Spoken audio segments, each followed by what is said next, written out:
It is Tuesday morning, the angriest moment of the week, when we run down the angriest runs of the week, the most physical, fearsome runs we saw from the National Football League this week. It's Tuesday morning. What makes you angry? What is it? Did you step on a Lego? Is your kid not being a first-time listener? Whatever it may be, channel that with us here today. Here's how this works. We have a returning champ from a few weeks ago who is waiting in the wings, and every week we bring out 3 challengers to walk into the Angry Run arena to see if we can take him out, and this champ has been set in, entrenched in that throne. So guys, why don't we see what we can do today? And here's what I love about Angry Runs. It's not always the guys who go 250 pounds. It's not always the LeGarrette Blount. And our first contestant today, Patriots running back, Dion Lewis, the little scat back. That's right. A bee can sting a bear. That's right. And here comes a bee, and he says, how about he have a little bit of that's right there. Okay. That's on Ricardo Allen. You know what I love about this? Dion Lewis is looked at as a dancer, right? Now watch. Right here, he's going to put a move on somebody. He says, you know what? Now, here's my move right here. And he runs right over him. He's 195 pounds. I love guys who go against type, especially on a safety, and he carries them a good 6 yards and gets a charge out of the lineman. I never thought when we did this segment, Dion Lewis would be in it. He's an ankle breaker guy. I'd more likely see him in toe drag swag. Here he is in Angry Runs with a great pancake of a safety. 42-yard line all the way down to the 34-yard line. 7-6 yards right there for Dion Lewis. Contestant number 1, Dion Lewis. We love you getting angry. Now, here's one. Here's what we like about it. Sometimes I get submissions from online. Sometimes I get submissions from you guys. And Schrager was at the Jets game this weekend and said, Matt Forte put on a show on the middle of the field, a guy who everyone respects. Matt Forte, been around forever. We miss him in Chicago. Let's show the Matt Forte what he did. Watch how many guys have a shot at him here. You're getting nothing. You're getting nothing. This guy's going to try to punch him. And now watch, he's going to keep going. At the end of it, he said, physical, physical. Give me that first down. That was on a 3rd and 19. Now let's freeze it right here, okay? He's in the middle. This guy, 1, 2, 3, 4, 5, 6, and there's going to be another one that comes here. Phillips right here is just trying to punch him and not tackle him. Now roll it, guys. Let's watch. Because he is going to continue to run as we see the end. Maybe we won't even see it. This is the perfect picture here because as he goes on, he's going to jump over. They're trying to punch him. And at the very, very end of it, he's still cutting. He needs the first down here, and he says, you know what? I'm sick of punting. I'm sick of blowing 14-point leads. We're going to win this game. We are the 2017 Jets. He gets the first down. He gets the submission. Matt Forte in Angry Runs. I like it. Is it 2009? That's crazy. That's what I'm saying, right? 3rd and 19, close game. Yep. They throw him a screen pass thinking we're just going to set up the play. Yeah, of course. First down. That is an angry run. I love exactly right. But guys, those are the opening acts. All right, here's the headliner. Something happened on Sunday afternoon to my Twitter mentions. Just bring it up. The second Steelers running back, Le'Veon Bell, put out his arm. We had tweets. There's Hey K. Adams with 6 emojis deep. Everybody's sending. Burleson is involved. Peter's involved. Everybody is sending the Le'Veon Bell because they handed number 26 the ball, and then it didn't go well for Drake Kirkpatrick from that point. We've watched it. Oh. Can we just freeze it and just look at this for a while? Everybody just pull up a chair. He is perfectly parallel to the planet Earth, Nate. Extension of the arm. Full extension. I mean, the fact that you can put a level from Home Depot right here, one of those laser levels, and it is, if you want to hang a picture, hang it on Drake Kirkpatrick's back and legs, all right? I'm sorry, Drake. If you didn't know what was happening, you could think that Le'Veon Bell was reaching to help him up. It's if you have dogs playing poker and you want to put in your man cave, just go right like this and you are set. Now, what's funny about this is he hits it so hard that Drake Kirkpatrick actually bounces up in defiance of gravity. Let's see. Go ahead, keep rolling now. Keep rolling, guys. Advance it. Now he's going to get up. See, that's more impressive to me than the angry run. It's incredible. Okay, you're not wrong. I don't understand how that's not physics. It's like a basketball. It's unbelievable. Let's watch it from this angle. All right, so he breaks this tackle. Here comes Drake. 27, Here comes. Now he goes down, and he's back up. He's back up. That is some ninja stuff. What is that? I've never seen that before. You go down that hard, you're just like, I'm out this play. It's going to look terrible in film. He's like, no. Suddenly I'm up and running again. It's crazy. He just does a complete loop-de-loop. When it all said and done, it's actually kind of impressive from Drake Kirkpatrick. Yes. So respect to you, Dre. We did not forget about you. I've got this Nelson Rockwell painting of the farmer and the farmer's wife. Yes. I need to put it up, and I want it to be straight. Can I just do it right on? Yes. Drake Kirkpatrick? Yes, exactly. I love that you even have a Nelson Rockwell painting. It's his brother. It's incredible. American guy. It's a Norman Rockwell. It's okay. But Nelson Rockwell. I took the Starry Night inside of the lining You of did. his thing. I'd like to put that on mine. Okay, The everyone's lining saying of their his suit. Yeah. I have a Pedro Picasso painting that I really like. But guys, we have to bring out the champ. So let's That's not the champ. summon the champ from Steelers Jaguars. You know who it is. This is Lenny, and he summons Mike Mitchell, and then they scream and they're furious. And this is after a stiff arm to Bud Dupree. Guys, this is about 3 weeks ago. This is our reigning champ. You have summoned right here. Talk to me. There is your masterpiece that you can hang. No, because Mitchell gets the best of Fournette. That's the debate here, That Kay. is the That's end the debate. So here this we was have. Cool. Has this finally lost its luster? Okay, that's the thing. Law of diminishing returns. After seeing Le'Veon Bell, this isn't that cool because I saw this. Okay, but let me say this, though. We forget about that. We forget the fact that he stiffed arm too. Dupree. Yeah, right out the gate. Let's go. We got business. This was the second part of the meal. He gave us a little bit of the entree with the stiff You're arm. right. Check it out. Great stiff arm that we forget about. And then he waves him He in. waves him over. Great stiff arm was not Lev Bell stiff arm. Lev Bell stiff arm. Bell stiff arm was good. So this is the point of the angry runs. When we go Democratic, we bring it to a vote. Adams, you come out strong. What is your vote? I vote for Drake or Patrick. Drake, you vote for the new champ, Drake Kirkpatrick, meaning to be the Lev Bell run. I'm going to let Nate go. Nate. I'm going with Leonard Fournette. My man. Do your thing. I love it just because we're fascinated of the stiff arm, but we forget that Leonard Fournette threw a stiff arm right out the gate. Okay. That was secondary. He had the gall to wave over a veteran safety. That was and here's the thing. What we forget is he had the option to try to shake you, which is what most running backs do, or just run out of bounds and say, you know, I'm protect my legs because running backs take too many hits. He said, no. I'm built differently. I'm taking you down. That's why it's so impressive that Lev Bell did that, because he's not built that way. This is good. We got heated here. This is Kay is good. coming hard. Jamal Adams One here vote. say that's Leonard Fournette. I wasn't Leonard surprised. Fournette's just as big as Fournette, though. Guys, Peter Le'Veon Schrager, Bell. break the tie, and new or and still. This debate is going on in living rooms and kitchens everywhere. in this Everywhere, world. all across the country, coast to coast. I'm going to make the decision, break the tie. The new champion from Michigan State University. New.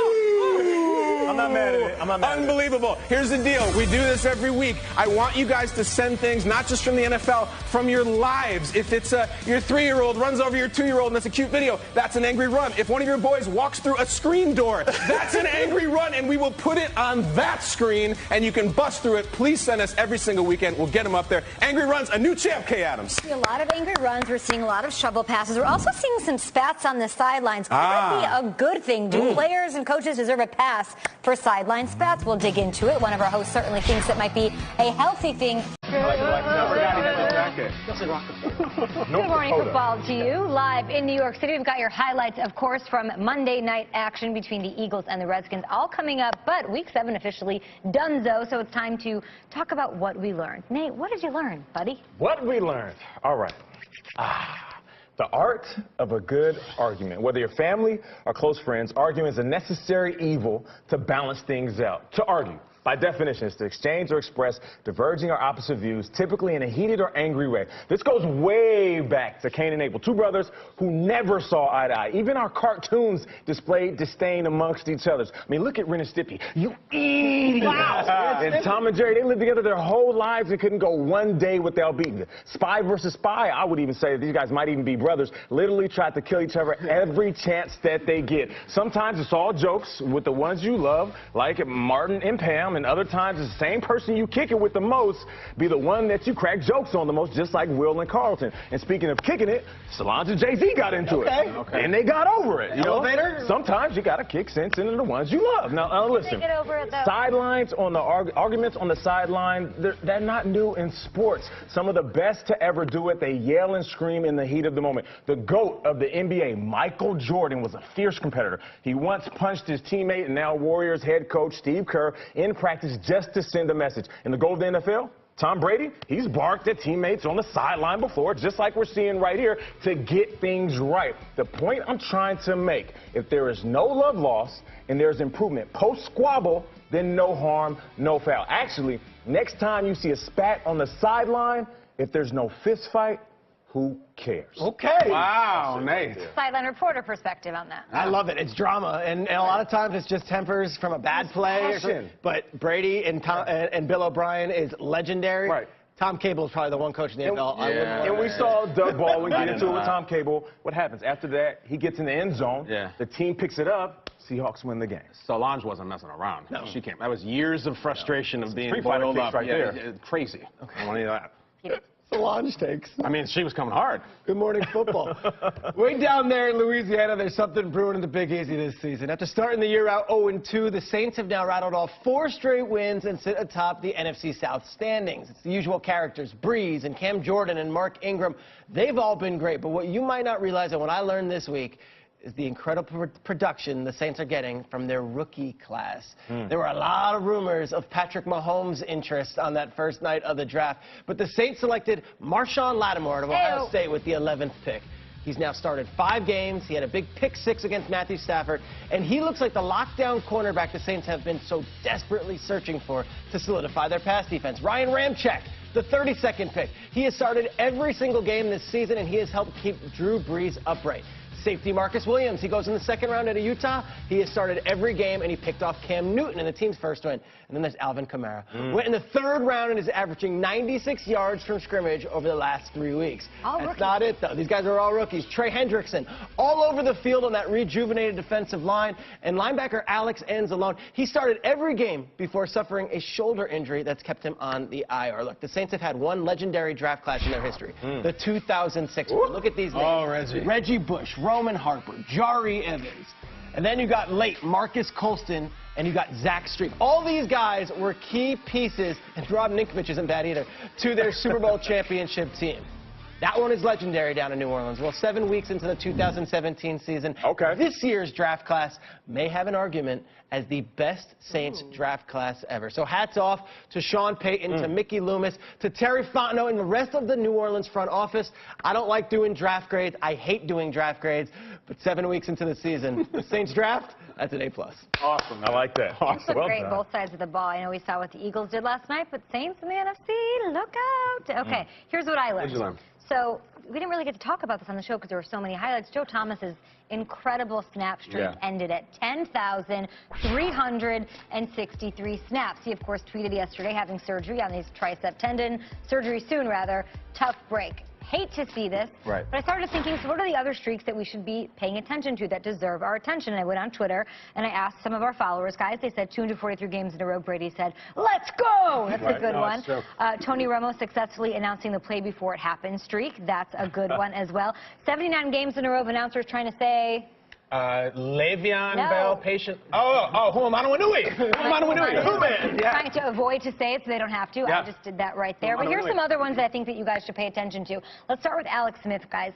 15 consecutive passing touchdowns without an interception. That is like 4th best ever. That is an insane thing he has going on. 4th longest streak in NFL history. Peyton Manning holds that record. He's got the Broncos this week. So I'm really interested in that because in 8 games as a Kansas City Chief, Alex, they've picked him off 5 times.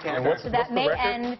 Peyton Manning has it. Peyton Manning has it with 20 touchdowns, no interceptions. Awesome. But Alex Smith up to 15 throwing downfield's pretty impressive. Keep an eye on that one, and it might break this week. Sorry. How about the Lions, guys? It's not all streaks can be good. Lions have gone 58 consecutive games without a 100-yard rusher. We talk about this all the time. You're looking at the last time it happened, Triggs. That's Reggie again. Reggie Bush, 2013, Thanksgiving, playing the Packers. I gave you guys the Lions schedule, and I want you guys to tell me when this streak ends this season. It's got to end because Amir Abdullah had 94 rush yards. Yeah, it was that close, right? Against Minnesota, I think. Got a little bit injured. So what do you got? Okay, I think it's going to be week 17. Detroit's going to be playing for their playoff lives. They're at the Packers, and I think the Packers are going to be out of it. It's the Packers again. And listen, the last time he did this and he ran 100 yards, Aaron Rodgers was out of the game. If game script is a thing and the Lions can get up and give the ball to Abdullah, that could happen. I like that. I'm glad you did this week because I think it happens on Sunday. You do? Why? I like it, Peter. Sunday, I feel like this is it. They've got a nighttime game against the Steelers. Nation watching, they're going to hear this stat. It's a new bingo board. Everyone's going to be talking about it. It's not been since 2013. It's absurd. Boom! There we go. There it is. Amir Abdullah breaks it. I don't know if it's going to happen this week because you got the Steelers offense. They're going to be passing the ball, which means the Detroit Lions will need to be passing the ball. I say it happens the week after and the week after that. So we're going back-to-back weeks with 100 yards, Packers and Browns. I'm just so ready to not say that. Maybe it doesn't happen this season. No, it has to happen. I hope so. That streak's crazy. How about this? Here's 3 fantasy football. 8 straight games with a touchdown allowed to a tie. But not least, we have a streak here on the show. Peter Schrager did some digging here. He's got a 4-week streak going of wearing the same tie on remote. Yeah, that would be that's Minnesota. That's Indianapolis. And we've got Miami. All right. What's up with that, man? You own one tie? It's like cobalt. He's like a cobalt. It's a good streak you got going, bro. He's like a cartoon character. It looks like the same outfit. Yeah. But it's different. So Homer's been wearing the same outfit for 30 years? Yeah, but it's different outfits. It is? In the closet. Like Charlie Brown Peanuts shirt. Oh, it's like Jay Leno with denim shirts. He's wearing a denim shirt every day for a half a century. It's the Matt Hamilton flannel. 4 weeks straight. It looks the same. 4 weeks straight. What's behind that? Find laziness. You find a good tie. I mean, you can't even have a switch-up tie? That's the ringer? The gray one. Hey, I'll just I don't know throw what kind of resources you think we have in the Schrager household or Good Morning Football, but that's a nice tie. I'm going to wear it. It's a nice tie. We'll It's see okay. if we see it this week. Oh, no, not this week. Next week. But yeah, if you guys have any streaks, I'd love to hear them. Hashtag GMFB. Streaks to pay attention to is what I love. Laziness, he said. I mean, the tie's okay. It's not a great decent tie. It works. It goes with everything. It's like the perfect gray. I guess it does go with everything. Slate. You should have like a Pretty boring crazy, tie. ostentatious tie this week, like a light-up rain door. Boring tie. All right. You know what's not boring? I learned this week that I already knew this. I'm just going to say I relearned it. I love non-kickers doing kicks. Sometimes this happens in other sports, other positions. I remember Jose Canseco came in to pitch once. It went terribly. So in this Cowboys-Niner game, Dan Bailey, the Cowboys kicker, gets hurt. What to do? You go to Jeff Heath, their starting safety, who comes in and just starts kicking. Look at this. This one, Jeff Heath, off the Heath bar and doinks it. Jeff Heath said, I didn't want to come in and look like an idiot, but it was the most fun I've had playing football in a long time. This guy's a safety for the Dallas Cowboys. He says it was the most fun I've had. So you won't believe it, but I went into the archives. I went into the archives, and I don't want to just do Ocho Cinco, blah, blah. I found some great ones. You guys want to come on a journey with me to 1979, the year I was born? Let me show you John Anderson in 1979 with a neck roll and a straight-on number 59 kicker at Lambeau Field. That's a 39-yard field, not extra point, right over the crossbar. I love you, John Anderson, wearing the neck roll. How about this guy? He was an amazing kicker. Wes Welker. Wes Welker, a